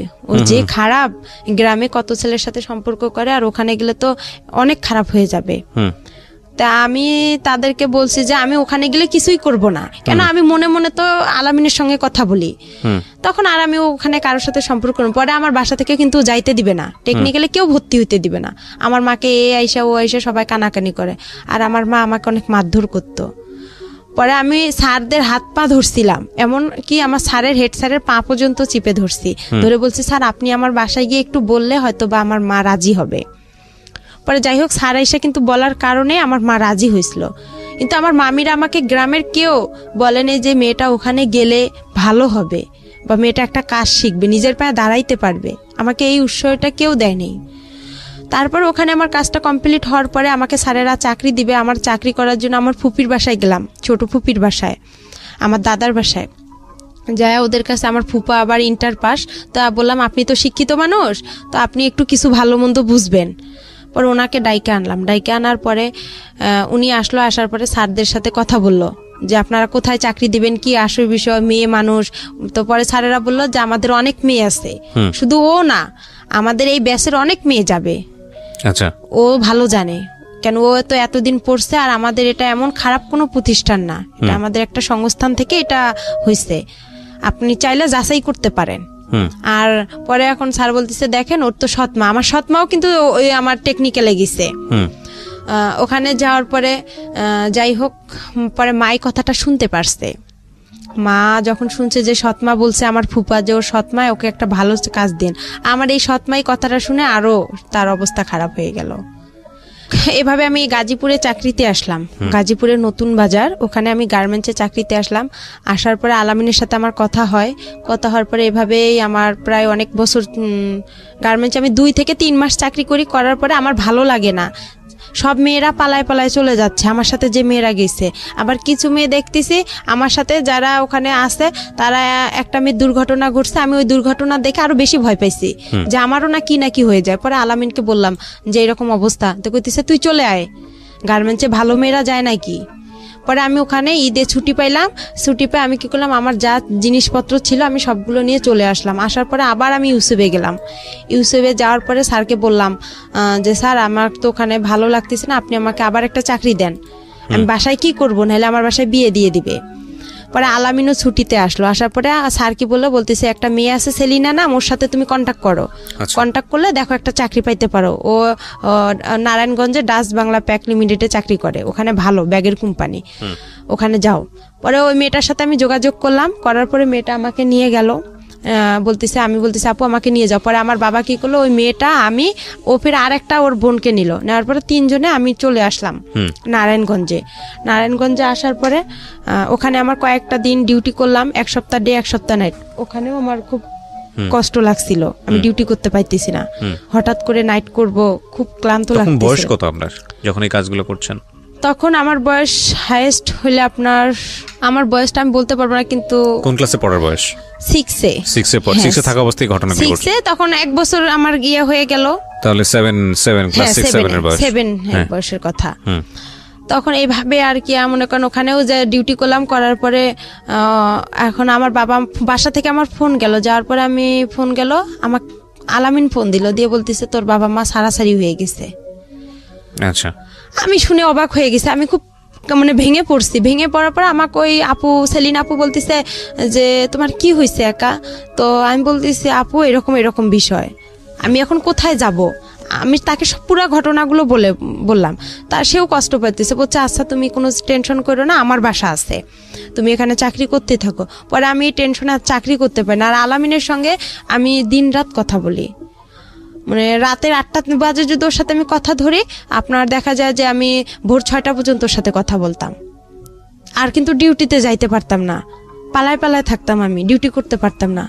আবার ওই হোটেলের যে খাবার আমাদেরকে কোয়ার্টার দিছিল, মেসের আন্টিদের খাবার আমি খাইতে পারতাম না। বাহির থেকে যে খাবার কিনে আনবো, আয়না ঘরে রাখতাম, রান্না করতে পারতাম না, সিরিয়াল দেওয়া লাগতো। যাই হোক, এভাবে করে আমার ওখানে 1টা বছর চলে গেল, কিন্তু ওখানে আমি কারোর সঙ্গে রিলেশন করলাম না। আমাকে অনেক ছেলে প্রপোজ করলো যে তুমি বিয়ে করো, স্যারেরাও খুব হেল্প করছিল যে আমরাই তোমাকে বিয়ে দিব। পরে আমি বলছি না আমার বিয়ে হয়ে গেছে, আমি মিথ্যা কথা বলছি যে আমার বিয়ে হয়ে গেছে এরকম। ওই ছেলে এখানে ও টেকনিক্যাল থেকে পাশ করে ওয়েল্ডিং থেকে আপনার কাজী ফার্মেও চাকরি করে, আমি সম্ভব না। পরে আমি এভাবে ডিউটি করতে পারি না। পরে আলামিনের সঙ্গে কিন্তু আমার মানে চুপে চাপে দেখা হয়, ও আসে রংপুরে, আমিও রংপুরে যাই আমার বান্ধবীর বাসায়, ওখান থেকে ওর সঙ্গে দেখা হয়। এভাবে দেখা হওয়ার পরেই ওর সঙ্গে আমার প্রায় 2-3 বছর চলে গেল। 2-3 বছর চলে যাওয়ার পর ওকে আমি বললাম যে আমাকে বিয়ে করো। তো বলতেছে যে বয়স এই বয়সে আমাদের বিয়ে হবে না। তখন আমি বললাম যে এই বয়সে বিয়ে হবে না, তাহলে তোমার কি প্রেমের বয়স হয়েছে? প্রেম করতে বলছে হ্যাঁ আমার প্রেমের বয়স হয়েছে, আমার বিয়ের বয়স হয়নি। তখন ওই মেসের আপুরা যারা বড় আপু ছিল সবাই আমাকে বলতেছে যে দেখো একা, তোমার ওই ছেলে তোমাকে কখনোই বিয়ে করবে না। তারপরে যাই হোক এভাবেই চলে গেল। পরে আমি আবার রংপুরে চলে আসলাম। ওই ছেলে আলামিন আমাকে মেসে থাকার জন্য টাকা দিল, আমি লালবাগে মেসে উঠলাম। ডাইরেক্ট রংপুর থেকে সেলিনা আপু, যে আপু আমাকে নারায়ণগঞ্জে নিয়ে গেছে, ওই আপুর বাসায় আসলাম। আসার পরে ওখান থেকে ওর খালা মেসের বুয়া ছিল, পরে ওই বুয়াকে বললো যে খালা দেখেন এই মেয়েটাকে মেসে উঠানো যায় নাকি, মেসের লোক আমাকে নিবে না, মালিক বলতেছে মেয়ে তো পড়াশোনা করে না, আর আমাদের এখানে যারা পড়াশোনা করে তার ভার্সিটির মেয়েরা এখানে হোস্টেলে থাকে, একে এইভাবে থাকবে, আর এর টাকা কে দিবে। পরে খালা আবার বলতেছে দেখেন ওই মেয়ের বিয়ে হয়ে গেছে, শ্বশুর বাসা থেকে মেনে নিচ্ছে না, আপনি দেখেন একটু। পরে যাই হোক উনি আমাকে উঠাইলো, উঠার পরে 2-3 মাস আমাকে আলামিন মেসের সিট ভাড়া দিল, আমার খাওয়া খরচ দিল। পাশে আবার ওখানে থাকতে থাকতেই পাশের রুম লাবণী আপু আছে, লাবণী আপুর সাথে আমার খুব পরিচিত, উনি আবার রোকেয়া ভার্সিটিতে পড়ে। পরে আপুকে সব কথা বললাম। পরে আপু বলতেছে ওই ছেলে তোমাকে কখনোই বিয়ে করবে না, ও একটা ফালতু ছেলে, তুমি এসব বাদ দাও। পরে আমার কাছে একটা টাচ ফোন ছিল, ওই ফোনে ওর সাথে কথা হয়। পরে কিছুদিন ওর সাথে আমি কথা বন্ধ রাখি। ও আমাকে লাস্ট টাকা দিয়ে গেছে মেসের ভাড়া, দিয়েও আমার আর ফোন ধরে না। ওকে বলছিলাম যে তুমি আসো রাজবাড়িতে, আমি দেখা করব। আমার ভালো লাগতেছে না, আর একা একা থাকি, আরো খারাপ লাগে। সব আপুরা চলে যায়, আমি মেসে একাই থাকতাম ভাইয়া। পরে ওকে ডাকলাম, ও আসে না, ও ফোন বন্ধ করে রাখছে। পরে ওর খালাতো বোনের কথা বলে, দেখছো মরিয়ম অনেক ভালো, আমার ভাত উঠায় খাওয়ায়, এটা খাওয়ায়, ওটা খাওয়ায় অনেক। পরে এইভাবেই ওর সাথে ওর বন্ধুকে বলা হয় সব কথা, যে ও এরকম করতেছে কেন, ও আমার সাথে কি, ও আমাকে বিয়ে করবে কি করবে না। এর ভিতরে আমি কাজী অফিসেও গেছিলাম যে বিয়ের খরচ কত টাকা লাগবে বা কি বিষয়। তারপরে ও আমার ফোন বন্ধ করে রাখছিল, ওর সিমটা একদম বন্ধ করে রাখছিল বা চেঞ্জ করছিল। এরপরে ওর কথা হয় না। পরে লাবণী আপু কি করলো, ওখান থেকে আমাকে আরেকটা মেসে দিল। ওই মেসের সিট ভাড়া বেশি। পরে বলতেছে তুমি এই মেসের সিট ভাড়া কম আছে, ওখানে যা 2-1 মাস থাইকে পরে চাকরি একটা খুঁজা, যে কোনো একটা দেখা যায় পার্লারের কাজ পাইলে তোমার আর কোনো সমস্যা নাই। পরে ওই মেসে গেলাম, ওই মেসেও আর আমাকে নিচ্ছে না। বলতেছে তোমার বাসা কই, কি কই। পরে আমি ঠিকানা দিলাম, আমার বাসা নীলফামারী, আমি মডেলে পড়ি। এই ঠিকানা অনুযায়ী আমি ওখানে থাকলাম। থাকার পরে 1 মাসও থাকলাম না। থাকার পরে লাবণী আপুর সাথে আবার যোগাযোগ করলাম যে আপু দেখেন। পরে পার্লারের কাজের জন্য লাবণী আপু, আমি আর একটা আপু, হাসি আপু ছিল, 3 জনেই ওরা আমাকে একটা চাকরির জন্য খুব চেষ্টা করলো। পরে সারাদিন হাঁটাহাঁটি করলাম, কোনো পার্লারে নিচ্ছে না আমাকে। আমি কাজ জানি না, আর ছোট মানুষ, বলতেছে ও কি কাজ পাবে, এ বয়সেও কাজ পাবে না। পরে এই কথা বলার পরে আমি আবার কি করলাম, ওরা লাবণী আপু বলতেছে একটা পাইলাম, পার্লারে একটা কাজ পাইলাম, ওনার নাকি মেয়ে নাই। তো বলতেছে আমারও তো মেয়ে নাই, আর আমার যে মেয়ে পার্লারে কাজ করে উনিও ধর্ম মেয়ে ওনার। তো বলতেছে আচ্ছা ওই মেয়ে আবার আমাকে নিবে না, যার পার্লার সে আমাকে নিবে না। বলতেছে না আমি তোমাকে নিব না। প্রথমে বলছে নিবে, তারপরে বলতেছে যে না নিবে না। পরে এখন আমি যে বলছে নিবে, তে আমি কি করলাম, তাড়াতাড়ি করে মেসে গেলাম। গিয়ে আমার যে বালিশ খেতা ছিল, কাপড় চোপড় ছিল, আমি ওগুলা নিয়ে রিক্সা নিয়ে তাড়াতাড়ি করে ওনার বাসা রওনা দিলাম। লাবণী আপু বলতেছে আচ্ছা তুমি দ্রুত চলে আসো, যখন না নিবে ওরা তো আর তোমাকে বের করে দিতে পারবে না, ওখানেই থাকবা তুমি। পরে আমি চলে আসলাম, হাফ রাস্তায় আসছি, ওই আপু আমাকে ফোন দিছে, দিয়ে বলতেছে যে না তুমি আইসো না, তোমাকে আমি নিব না, আমার লোক আসছে। পরে আমি বলছি আপু আমি তো বাসায় আপনার এসে গেছি, লালবাগ রেলগেটে ওনার বাসা। পরে আমি ওনার বাসা উঠলাম, ওনার বাবা মা খুব ভালোবাসলো আমাকে, বলতেছে আমাদের মেয়ে নাই, একটা মেয়ে, তুমিও আর একটা মেয়ে, আমাদের 2টা মেয়ে হয়ে গেল এখন। এভাবে বলার পরে ওখানে 2-3 দিন আমি পার্লারে, উনি আমাকে কাস্টমার আসে ওদের আমি একটু খেয়াল রাখি, কাজ করি, ঝাড়ু টাড়ু দেই। এভাবে যাওয়ার পরে রাতে একদিন আলামিন আমাকে ফোন দেওয়ার পরে বলতেছে তুমি কি মরো নেই? তা আমি বলছি আমি তো বিষ খাইতে ধরছিলাম, আমি মিথ্যা কথা বলছি যে আমি বিষ খাইছিলাম, এরকম অনেক পুলিশ টুলিশ আসছিল, আমি তোমার নাম বলে দিছি ওকে আর কি, এভাবে বলছি। ওই আমার পাশে যে ওই আপুর ফির একটা মেয়ে শুয়েছিল, ও আবার কি অনেক রাতে কথা বলছে, 12টা-1টার দিক দিয়ে, ও এই কথাগুলো সম্পূর্ণ শুনে ফেলে সকালবেলা ওদেরকে বলে দেয়। যার পরে ওরা আমাকে আর রাখবে না বলছে। তখন আমি কি করলাম, লাবণী আপুর কাছে গেলাম। ওরাও ভয় পাইছে যে ওর যেহেতু ওখানে জায়গা হচ্ছে না, ও তো আমাদের কাছেই চলে আসবে। পরে আপুরা আর আমার ফোন ধরে না, আমি মেসে গেলাম, যার পরে বললাম সবকিছু। বলতেছে তুমি বাসায় চলে যাও, তোমার বাসায় চলে যাও। পরে ওখান থেকে আমি বাসায় চলে আসলাম, আমার মার কাছে আসলাম। আমার মার আবার কি করছে, আবার ওরা একসঙ্গে হইছে।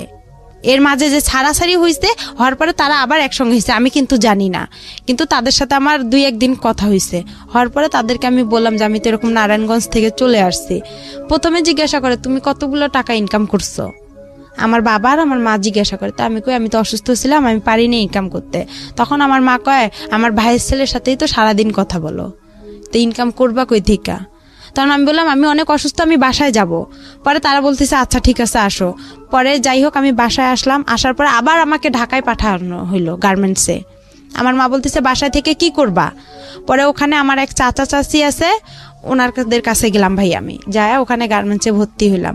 গার্মেন্টসে চাকরি পাইলাম না, হ্যাঁ চাকরি পাইনি, না পাওয়ার কারণে অনেক কয়েকদিন ঘুরলাম, আমাকে কোথাও নিচ্ছে না। ওখানেও বলতেছে আমি ছোট।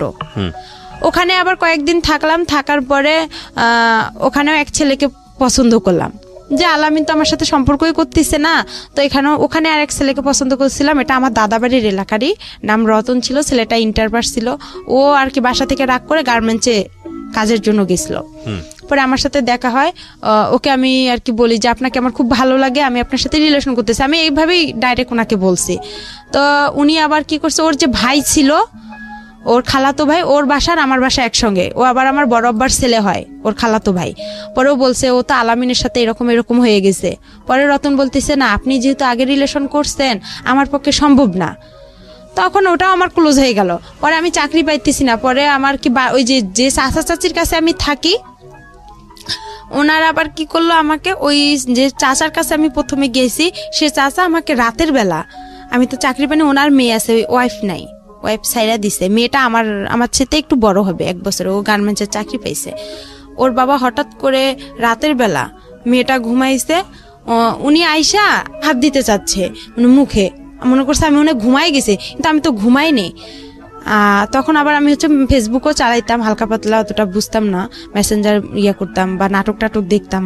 উনি পরে আমি ওখান থেকে বাসায় ফোন দিলাম রাতেই যে বাবা এরকম এরকম উনি এরকম করতেছে চাচা। পরে কি করলো, ওখান থেকে আমাকে আরেক চাচার বাসায় পাঠানো হলো। পরে বলতেছে দেখেন আমার মেয়েটাকে নেন, ওকে একটা চাকরি দেন, গার্মেন্টসের চাকরি। পরে ওখানে থাকলাম, ওই রতনের সাথে যে সম্পর্ক করতে চাইছিলাম, এটা আর কি আমার চাচা চাচি জানাই গেছে, বলতেছে এই মেয়ে তো বেদব।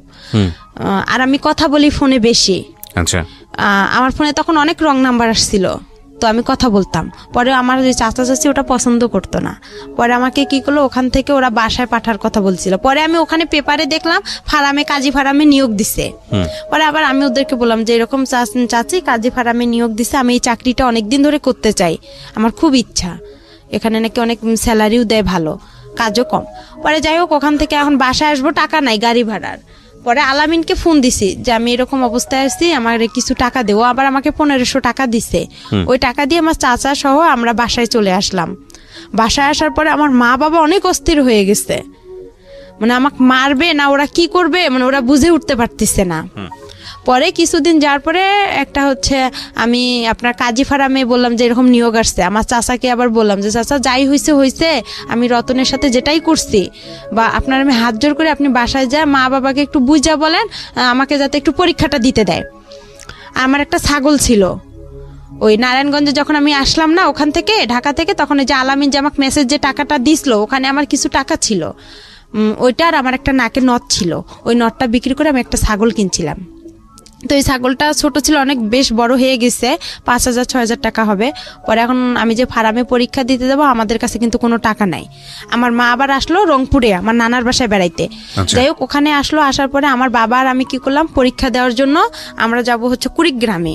প্রিয় শ্রোতা, অনুষ্ঠান চলতে চলতে আপনাদের জন্য একটি বিশেষ অ্যানাউন্সমেন্ট করতে চাই। সেটা হলো আমি আরেকটি অনুষ্ঠান করি রেডিও আম্বার 102.4 FM এ, প্রতি শনিবার রাত 10টায় প্রচারিত হয় মাইক্রোফোন টেস্টিং 1024। হয়তোবা অনেকেই শুনেছেন, বাংলাদেশের রেডিওর ইতিহাসে সর্বপ্রথম মিউজিক রিয়েলিটি শো, গানের রিয়েলিটি শো, এবং 2019 সালের সেরা আম্বার ভয়েস আমরা খুঁজে বের করবার চেষ্টা করছি।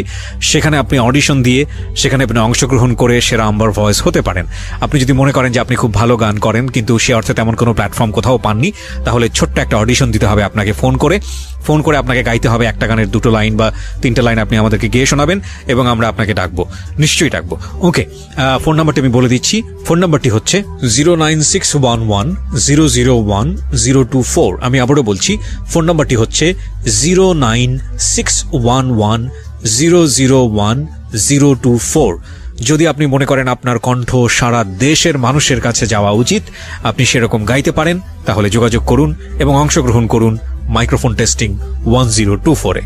আর একই সাথে আপনাদেরকে যেটা বলতে চাই, আজকের যিনি অতিথি আছেন তাকে যদি আপনারা দেখতে চান, চলে আসবেন আমার পার্সোনাল ইউটিউব চ্যানেলে www.youtube.com/RJKibriya.FM, RJKEBRIA.FM চ্যানেলটি আছে কিবরিয়া আরজে নামে। ওখানে গিয়ে প্লিজ সাবস্ক্রাইব করে নেবেন এবং তারপর আপনার যে ভিডিওগুলো দেখতে ইচ্ছে করে, যা কমেন্টস করতে ইচ্ছে করে ওখানে করবেন। ওকে, আমরা যেখানটায় ছিলাম তারপরে আর কি হচ্ছে ভাইয়া মনে করেন এভাবেই গেল। যার পরে পরীক্ষাটাও দিলাম, দেওয়ার পরে বাসায় আসলাম। বাসায় আসার পরে আমার ওই বাসায় রাজমিস্ত্রি এক কাজ করে আমার চাচার বাসায়, ছেলের বিয়ে হয়ে গেছে।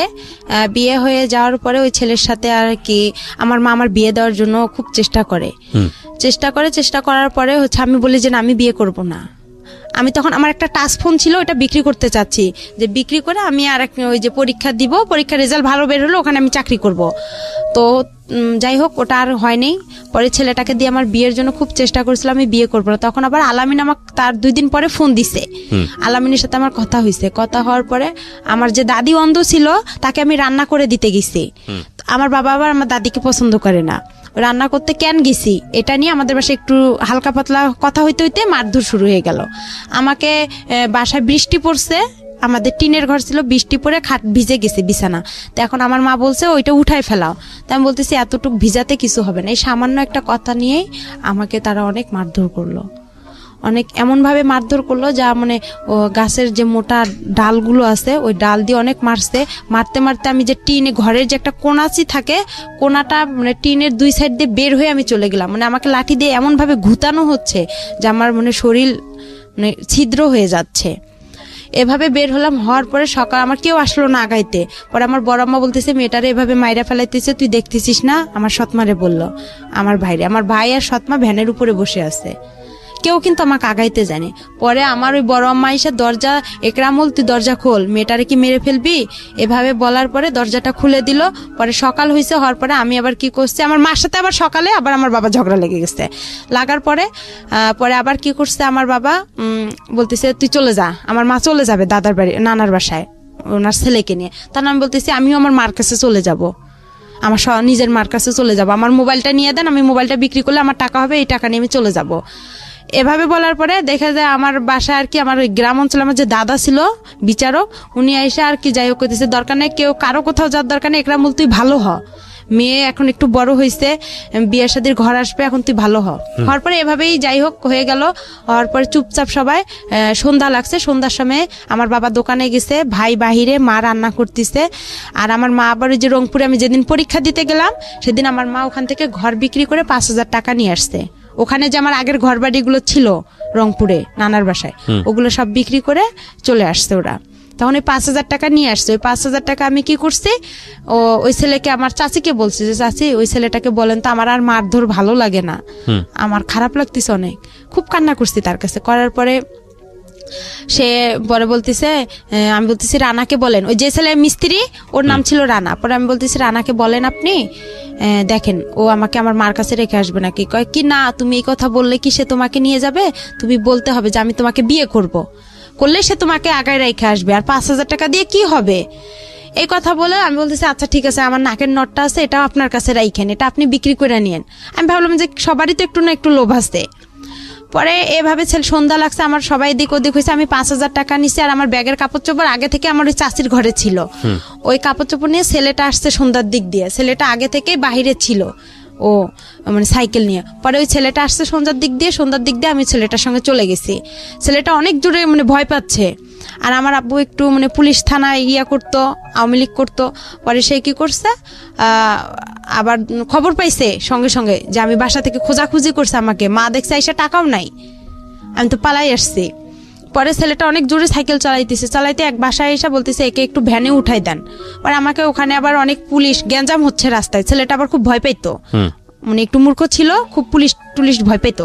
পরে বলতেছে উনারা আবার কি করলো, আমাকে ভ্যানে উঠে হাফ রাস্তা পার করে দিল, যে জায়গাটা গ্যাঞ্জাম। পরে ওই জায়গাটা আমি গেলাম, যাওয়ার পরে ছেলেটা আবার আমাকে সাইকেলে উঠাই নিল। নেওয়ার পরে সে অনেক জোরে সাইকেল ছাড়ছে। পরে আমি রাস্তায় পড়ে গেছিলাম, গড়তে অনেক দূরে চলে গেছিলাম, মাথায় ব্যথা পেয়েছিলাম, কোমরেও আঘাত পেয়েছিলাম, অ্যাক্সিডেন্ট হয়েছে। হ্যাঁ। পরে হওয়ার পরে সে আমাকে তার মামির বাসায় নিয়ে গেল। নিয়ে যাওয়ার পরে তার মামাতো বোনেরা আমার ব্যাগটা খুলে দেখলো কি আছে। যখন 500 টাকা নোট ছিল, গ্রাম অঞ্চল, 5,000 টাকা পাইছে তারা মানে খুবই একদম খুশি হয়ে গেল। পরে আমি বলতেছি যে আমার মাথায় পানি ঢালা হইলো, আমাকে পানি খাওয়ানো হয়েছিল। হওয়ার পরে আমি একটু হালকা ভালো লাগতেছিল। পরে বলতেছে ছেলেটা আমার ঘরে একাই, ওরা সবাই বের হয়ে ছেলেটাকে আমার ঘরে রেখে আসছে। পরে ছেলেটা আমার গায়ে টাচ করতে চাচ্ছে। আমি বলতেছি আপনি আমাকে টাচ করবেন কারণ আপনাকে না আমি বলছি যে আমার মার কাছে রাখতে হবে। তো বলতেছে আপনি না বলছেন আপনার চাচিকে বিয়ে করবেন আপনি আমাকে। আমি বলতেছি আমি তো একটা ছেলেকে সম্পর্ক করি, আমি একটা ছেলেকে খুব ভালোবাসি, আর আমি আপনাকে বিয়ে করতে পারবো না, আর আপনাকে আমার ভালো লাগতে হবে। আমি তাকে এভাবে বুঝাই বলছি। আপনি কেন বুঝতেছেন? আমার সৎমাও তো আপনার সাথে বিয়ের কথা বলছে, আমি তো বলেই দিচ্ছি যে না আমি আপনাকে বিয়ে করতে পারবো না। তারপরে বলতেছে যদি না হয়, তার মামা বলতেছে, আমার ওই মামা শ্বশুর বলতেছে তাহলে তোমার বাবাকে ডাক দিব। পরে আমি বলতেছি বাবার যদি ডাক দেয় তাহলে তো আমার অবস্থা আরো খারাপ আছে, তাহলে আমার দুনিয়াতে রাখবে না, তাহলে আমার কি হবে। পরে এখন ওই রাতেই যাই হোক ওরা আমাকে ওই রাতের 1টা বাজে ওরা আমাকে কাজী অফিসে নিয়ে গেল, নিয়ে যায় ওখানে আমার বিয়ে পড়াবে। পরে এখন কবুল বলতে বলছে তখন আমি একটা কবুল বলছি, আর বাকি 2টা বলি নেই, না বলে আমি ইচ্ছা করেই আমি ওখানে মাথা ঘুরে পড়ে গেছি। পড়ে যাওয়ার পরে আধা ঘন্টার মতন আমি নিঃশ্বাস নেই না, মানে ওরা আমার কাছ থেকে যখন সরে যায় আমি তখন নিঃশ্বাসটা নিয়ে আবার নিঃশ্বাস বন্ধ করে রাখি। এভাবে আর কবুল বলিনি। পরে কাজী বলতেছে কবুল বলতে হবে না, আর আপনারা নিয়ে যান, সমস্যা নাই।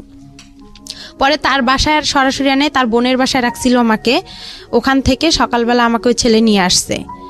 পরে নিয়ে আসার পরে দেখি ছেলেটা মানে মূর্খ তো একদম, একগুলো জুতা পরছে অনেক বড় বড়, একটা পাঞ্জাবি পরছে অনেক ঢিলা, অনেক কিরকম। আমার কাছে খুব খারাপ লাগছিল যে এই ছেলে এসব পরছে কেন। আবার ওই যে বরের যে টুপিগুলো মাথায় দেয় ওগুলো পরছে। আমি বলতেছি এটা কি কোনো পাগল না আসছো যেগুলো কি। আমি কিন্তু ভাই গ্রামে সেরকম বড় হইনি, আমি যে সৎ নানার বাসায় বড় হয়েছি, মানে একটা ভালো ফ্যামিলিতে বড় হয়েছি। অত্যাচার হলেও একটা মানে পরিবেশ বুঝতে পেরেছি। হ্যাঁ, তারপরে আর কি আমি ওসব আমার কাছে খুব খারাপ লাগছে। আয়সা দেখলাম, ওদের বাসা আসলাম, সবাই বলতেছে যে আসতেছে, বলতেছে এই মেয়েটা কে, কই থেকে আসছে, এত সুন্দর মেয়ে। পরে আমার চুল দেখে সবাই পাগল হয়ে গেছে, আমার চুল মাশাআল্লাহ অনেক বড়। বলতেছে মেয়েটা এত সুন্দর, বলছে রানার বউ। না, এটা বিশ্বাসই হয় না, এটা কোনো ভদ্র ঘরের মেয়ে। এর তো গেট আপ দেখে, একটা ছেলে বলতেছে এর গেট আপ দেখে বোঝা যায় না। ছেলেটা শিক্ষিত ছিল, বলতেছে আপু কই থেকে আসছেন। তা আমি বলতেছি যে আমি রানার বউ। পরে বিশ্বাস করে না কেউ। পরে যাই হোক ওনার বাসায় আসে দেখি ওনার বাসা ভেয়ে কিছু নাই, শুধু একটা চৌকি ছিল, একটা টেবিল ছিল। আর আমার মা সৎমা বলছিল তারা অনেক বড় লোক ছিল, তারা সেই রকম ফ্যামিলি। পরে যাই হোক এভাবে যাওয়ার পরে তার সাথে আমার 5-6 দিন, কিন্তু তাকে যে আমি টাচ করতে দেইনি। আমি এখানে একটা কথা বলি আপনাকে, এই ছেলেটার নাম ছিল রানা। জি। এর সঙ্গে বিয়েটা দিল কে তাহলে আপনার? এই আমি যে তার মামার বাসায় আসলাম, পালায় যে তার সঙ্গে আসলাম, তার মামার বাসায় উঠলাম। তারা যে আমার পরিচয়টা কিভাবে হয়েছিল রানার সঙ্গে? পরিচয়টা হয়েছিল আমাদের বাসার পাশে যে চাচার বাসা, সে রানার সঙ্গে পালিয়েছিলেন কেন? পালিয়েছিলাম ওই যে বাবা যে মারধর করলো আমাকে, মারধর করলো, তখন আমি আর খুব চিন্তা করলাম যে এত মার খাইছি, আমি আমার মার কাছে চলে যাব। বেছে নিলেন রানাকে কেন বেছে নিলাম, ও একটু হাবা বোবা টাইপের ছিল।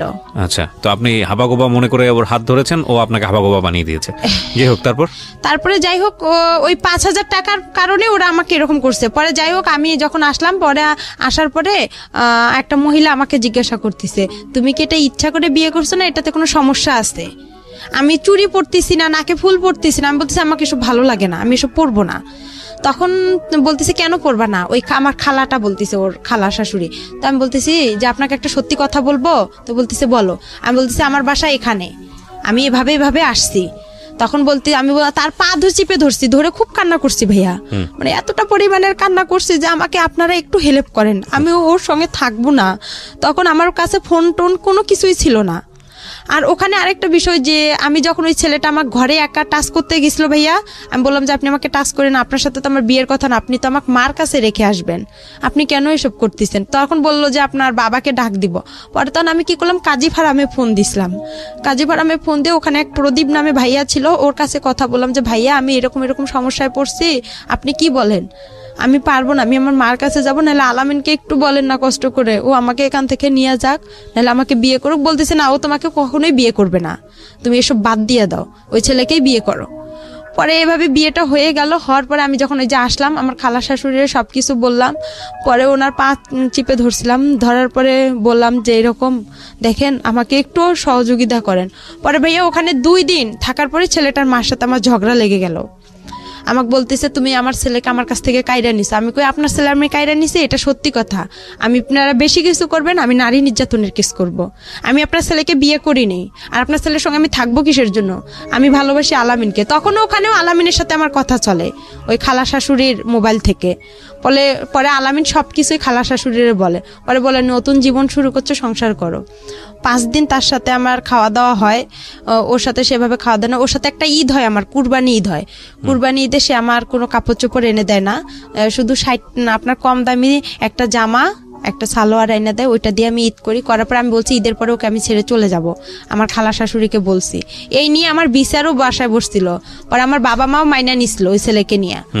আমার বাবা মা বলছিল আচ্ছা ঠিক আছে মেনে নিছি আমরা। পরে বলার পরে কয়েকদিন পরে ঝগড়া লাগার পরে আমার বাবার বাসা থেকে লোক আসলো, গ্রাম থেকে লোক আসলো। পরে এখন আমার বাবা আমার সাথে কথা বলে, কয় কি ওকে এখনই ছাড়ার দরকার নাই, ওই কাবিননামা কত করছে? আমি বলি কাবিননামা 1 লক্ষ টাকা করছে। কয় ওই 1 লক্ষ টাকা আমরা ওর কাছ থেকে নিব, নিয়ে তোকে নিয়ে আসবো। আমার বাবা এবার একটু লুভি টাইপের। সে যখন ওই কথা বলল তখন আমি আবার কি করলাম, বলতেছি না, আমি মনে মনে চিন্তা করলাম যে আমার বাবার এই কথা শুনলে আমার এই জীবনটা নষ্ট হয়ে যাবে। পরে আমি খালা শাশুড়ি কাজ ছেলেটাকে ভয় দেখাইলাম যে আমি নারী নির্যাতনে কেস করবো, নাহলে আমি ফাঁসি নোটকে মরে যাবো এখানে, আপনি আমাকে ছেড়ে দেন, নাহলে আমি আপনাকে ছেড়ে দিব। তো পরে বলতেছে না, আপনি আমাকে ছেড়ে দেন, আমি আপনাকে ছেড়ে দিতে পারবো না, কেন আপনার বাবা থানা পুলিশ করে, পরে আমার একটা সমস্যা করবে, এগুলোকে করবে, আমার পক্ষে সম্ভব না, এভাবে বলতেছে। পরে যাই হোক বলার পরে আমি কি করলাম, একদিন 2-3 দিন পরে বিচার সালিশ হয়ে গেল। হওয়ার পরে চুপ করে আমার খালা শাশুড়িকে বলছি যে আমি ওকে সাইরা দিতে যাব কুরবানি ঈদের 2-3 দিন পরে। পরে বলার পরে ওই ছেলেটাকে নিয়ে আমি রংপুরে আসলাম কোর্টে আসার পরে ওকে আমি ওখান থেকে কোর্ট তালাক করছি। পরে ওখানে উকিল বলতেছে এই বিয়ে দিছে কে, এই বিয়ে যে দিছে তার আগে জেল হওয়ার দরকার। পরে ওখানেও আমি খুব কান্নাকাটি করি তাদের কাছে। কান্নাকাটি করার পরে ছেলেটা আবার কি করলো, আমার যে 5,000 টাকা ওরা নিছিল, আমি বলছি আমি তো আপনার সাইরা দিতে গেলে আমার তো টাকা লাগবে, কিন্তু আপনি আমাকে ফুল টাকা 5,000 দিবেন, আমি ওই টাকা নিয়ে আমার যেখানে মন চায় আমি সেখানে চলে যাব, তখন তো আর আমার বাবা আপনার কিছু করতে পারবে না। পরে ওখানে ওকে আমি কোর্ট তালাক করে আমি কি করলাম, আমার মার বাসা আমি এতটুকু জানি, আপনার বগুড়া দুপচাচি আসলাম ঠিকানা খুঁজতে খুঁজতে। আইসা বললাম আমার মার নাম, বলছি রোকেয়া। আর রোকেয়া বলার পরে তখন আসল মা, হ্যাঁ আসল মার কাছে আসলাম। কত বছর বয়সে? তখন আমার বয়স হবে হয়তো 8 পড়েন আপনি, ওই সময়ের বয়স মানে 14 থেকে 15 বছর বয়স। হ্যাঁ, এই জীবনের প্রথম আসল মাকে দেখতে যাচ্ছেন। হ্যাঁ, ওকে, তারপর মার কাছে আসলাম। ওখানে খুঁজতে খুঁজতে আসার পরে মাকে এসে সবকিছু বললাম যে আমার এরকম একটা বিয়ে হয়ে গেছে, এরকম। আমার মা আবার আমার বাবাকে ভয় পাচ্ছে, অনেক ভয় পাওয়ার কারণে পরে আর কি যাই হোক ভয় পাইতেছে। পরে আমি বলতেছি কিছু হবে না, কোনো সমস্যা না। ভয় পাচ্ছে আমার বাবা থানা পুলিশ করে, সে যদি আবার কেস করে আমার মার উপর। আর আমার মার উপর কেস করেছিল আপনার বাবা? হ্যাঁ। কিসের কেস? এর আগে কেস করছিল, এটা আমি মাঝখানে বলতে পারিনি। কেস করছিল এর আগে, আমার ছোটবেলা আমার মা আমাকে নিয়ে আসছিল, ও সেই কারণে কেস করছিল।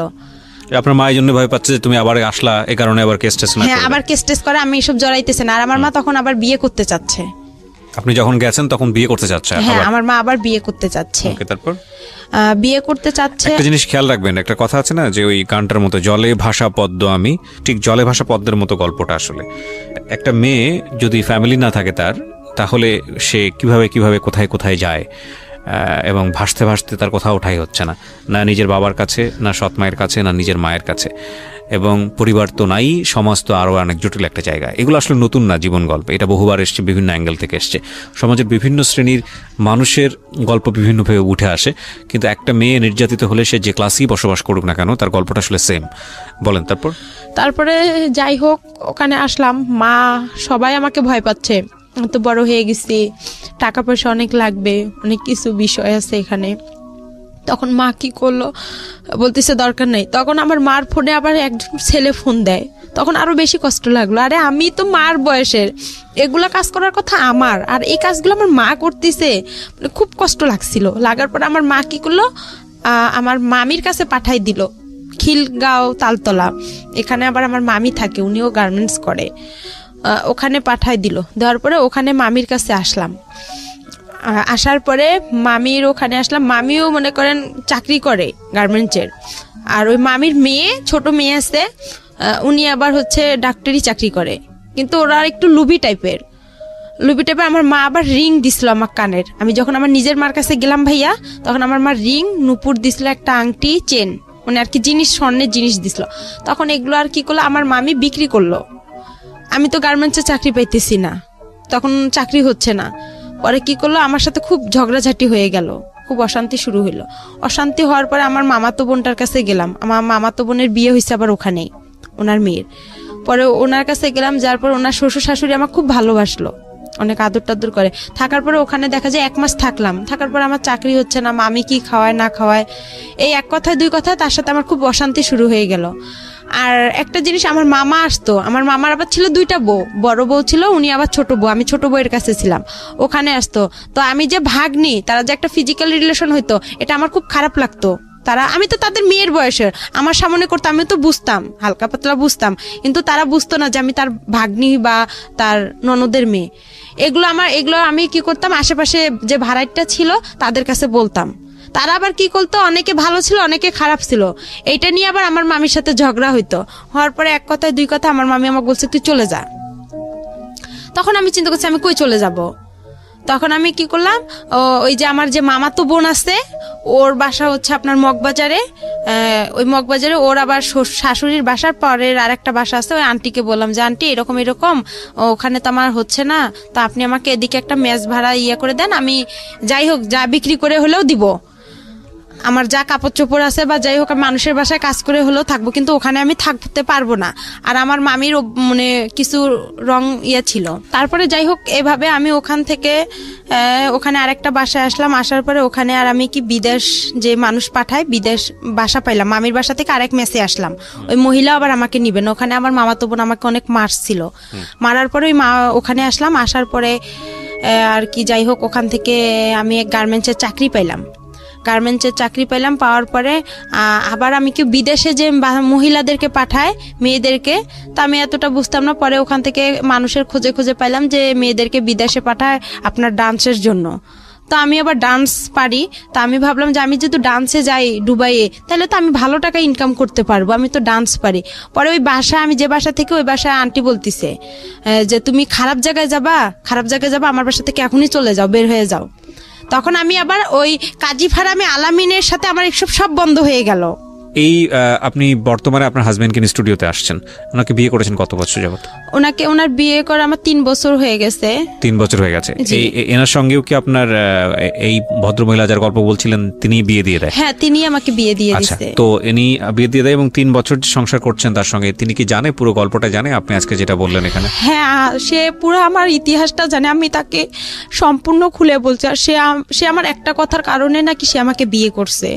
তাকে সেটা কথা হচ্ছে আমার যে বিয়েটা ভাই এখানে আরেকটু তার সাথে যে আমার বিয়েটা হয়েছে, আমার ওই মামা শ্বশুর আমাকে দেখতে আসছিল, আমার হাজবেন্ড সহ দেখতে এসে আমার মামা শ্বশুর কথা উঠাইছে যে তোমার বাড়ি কই, কি কথার জন্য বিয়ে করেছে সেটা বলেন, আমি স্টোরি দিতে যাচ্ছি না। সেটা কি কথার জন্য, সেটা হচ্ছে সে চলে গেছে আমাকে দেখার পরে, সে চলে গেছে। যাওয়ার পরে সে বলতিছে হচ্ছে আমি তাকে একটা মেসেজ করছি যে আমাকে কি আপনি ভুলে গেছেন। সে এই কথার কারণে নাকি আমাকে বিয়ে করছে, সে আমাকে অসহায় দেখে বিয়ে করছে। আপনার সব স্টোরি কি জানতো আগে, বিয়ের আগে যে ঘটনাগুলো ঘটেছে সেগুলো কি জানতো? আমি বিয়ের আগে সম্পূর্ণ বলছি যে আমি এরকম অবস্থা আমার। ওনার ফ্যামিলি আছে, ওনার বাবা মা সবাই জানে আপনার সম্পর্কে? না, ওরা কেউ জানে না। এই ছেলেটা কি করে আপনার হাজবেন্ড? আমার হাজবেন্ড হচ্ছে রিক্রুটিং এর মালিক। রিক্রুটিং বললে বিদেশে যে লোক পাঠায় উনি। আচ্ছা, তো এই 3 বছর যাবত সংসার করছেন আপনি, আপনার আগেও একটা বিয়ে ছিল সেটাও জানে। জি। তো সবকিছু মিলে কেমন আছেন আপনি? সবকিছু মিলা আমি মোটামুটি বেশি ভালো নেই। এই জন্যই আমি চাইছিলাম যে আমার হাজবেন্ডকেও আজকে আমি এখানে রাখতাম। কেন ভালো নেই? সে আমাকে এত কিছু থেকে বঞ্চিত কেন করছে? সে তো আমাকে অসহায় দেখে বিয়ে করছে। এত কিছু থেকে বঞ্চিত করেছে বলে? এত কিছু থেকে আমি কি তার কাছে কি কোনো প্রাপ্য পাবো না? কি বঞ্চিত করেছে? সে আমাকে ঠিকভাবে দিচ্ছে না তেল সাবান। বিয়ের আগে প্রথমে, বিয়ের পরে সে আমাকে খুব ভালোবাসতো, তারপরে সে আর আমাকে ভালোবাসে না। কেন সে আমাকে ভালোবাসতে পারতেছে না? ভালোবাসে না বললে এভাবে বললে তো হবে না। আপনি তার সঙ্গে হ্যাপি না? জি না। খাবার দাবার ঠিক মতো দেয় না, ভরণ পোষণ ঠিক মতো দেয় না? খাবার দাবারটা সেভাবে ঠিকভাবে পাই, যেটা কিন্তু কাপড় চোপড় তেল সাবান এটা ঠিকভাবে পাই না, তার ভালোবাসাটা পাই না, এসব সবই